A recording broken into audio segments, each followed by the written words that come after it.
Hello students, आज हम अपना अगला टॉपिक जो कि बहुत ही महत्वपूर्ण है, अक्सर जो है एग्ज़ाम में ये क्वेश्चन आता है कि मुख्यमंत्री के कार्यों की वर्णन करें।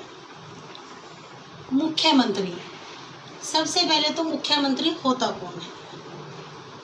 जिस प्रकार संघीय कार्यपालिका का मुखिया राष्ट्रपति होता है, उसी प्रकार राज्य कार्यपालिका का मुखिया राज्यपाल होता है। और जिस प्रकार राष्ट्रपति को सलाह देने के लिए एक मंत्री परिषद होती है और उसका मुखिया प्रधानमंत्री होता है, ठीक उसी प्रकार राज्यपाल को उसके कार्यों में सलाह देने के लिए एक मंत्री परिषद की व्यवस्था की गई है, जिसका मुखिया मुख्यमंत्री होता है। अब सबसे पहले प्रश्न ये उठता है कि मुख्यमंत्री की नियुक्ति किस प्रकार की जाती है? हमारे संविधान में मुख्यमंत्री की नियुक्ति जो है वो कहा गया है कि राज्यपाल के द्वारा की जाती है, परंतु व्यवहार में ऐसा नहीं है। राज्यपाल मुख्यमंत्री बनाते समय अपनी इच्छा का प्रयोग नहीं कर सकता। उसे उसी व्यक्ति को मुख्यमंत्री बनाना पड़ता है जिस व्यक्ति को विधानसभा में बहुमत प्राप्त है। अगर वो किसी ऐसे व्यक्ति को जो है मुख्यमंत्री बनाने में विश्वास रखते हैं, जो कि विधानसभा में अगर उन्हें बहुमत प्राप्त नहीं है, तो ऐसे व्यक्ति को कुछ निश्चित समय में अपना बहुमत विधानसभा में सिद्ध करना होता है। तो राज्यपाल उसी व्यक्ति को नियुक्त करता है चीफ मिनिस्टर के पद पर जिसे विधानसभा में बहुमत प्राप्त है।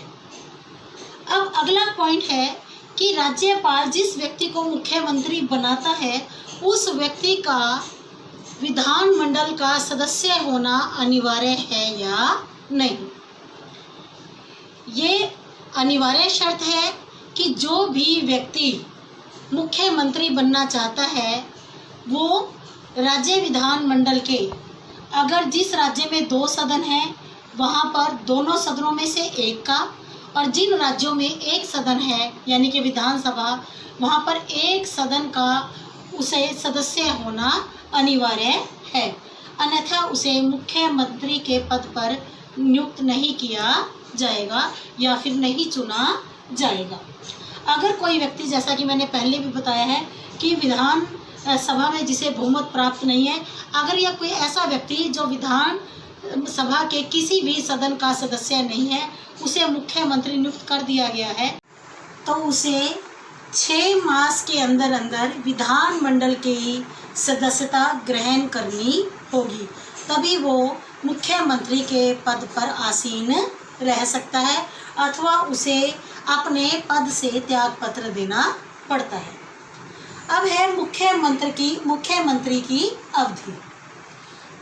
मुख्यमंत्री की अवधि 5 वर्ष निश्चित की गई है, और इसके साथ ही मुख्यमंत्री को जब तक विधानसभा में बहुमत प्राप्त है, वह अपने पद पर आसीन रहता है।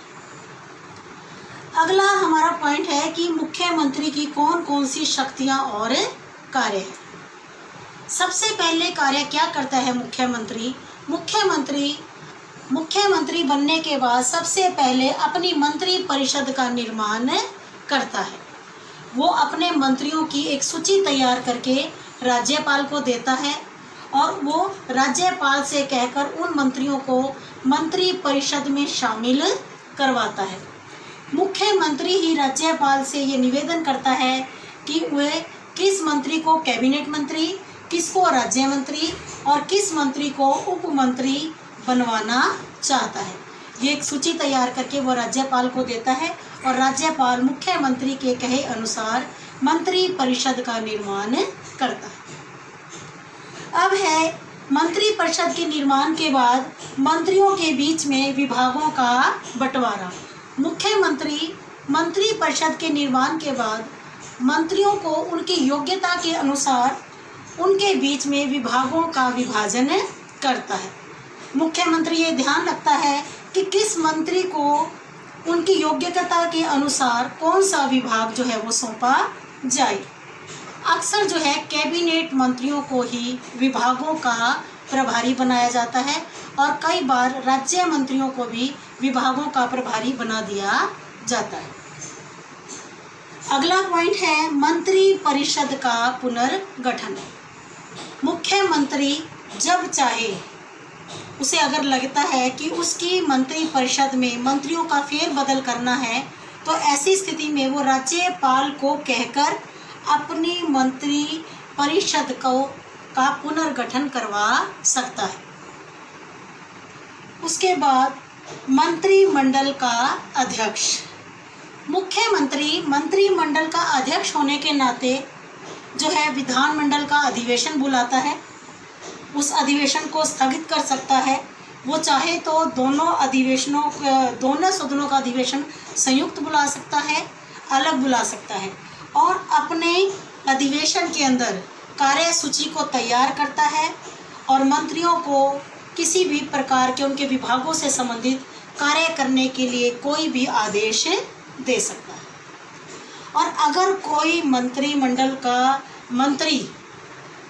मंत्री मुख्यमंत्री से सहमत नहीं है तो वो उसे उसके पद से त्याग पत्र देने के लिए कह सकता है। और यदि उसके बाद भी यदि कोई मंत्री त्याग पत्र देने से मना करता है तो मुख्यमंत्री उस मंत्री को राज्यपाल को कहकर उसके पद से पदच्युत कर सकता है। अगला पॉइंट है हमारा मंत्रिमंडल का मुखिया। प्रधानमंत्री अपनी मंत्रिमंडल का मुखिया होता है क्योंकि उसे मंत्रिमंडल का बहुमत प्राप्त होता है। तो ऐसी स्थिति में वो मंत्रिमंडल से किसी भी प्रकार की जानकारी प्राप्त कर सकता है। जितने भी विभागों के मुखिया होते हैं जो मंत्री, वो अपने विभागों के प्रति व्यक्तिगत रूप से मुख्यमंत्री के प्रति उत्तरदायी होते हैं।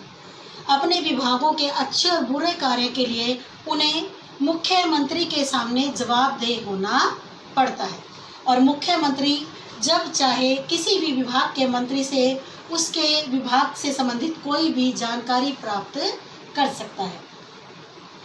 अगला पॉइंट है राज्यपाल और मंत्रिमंडल के बीच की कड़ी। जो मुख्यमंत्री होता है वो राज्यपाल और मंत्रिमंडल के बीच एक कड़ी का कार्य करता है।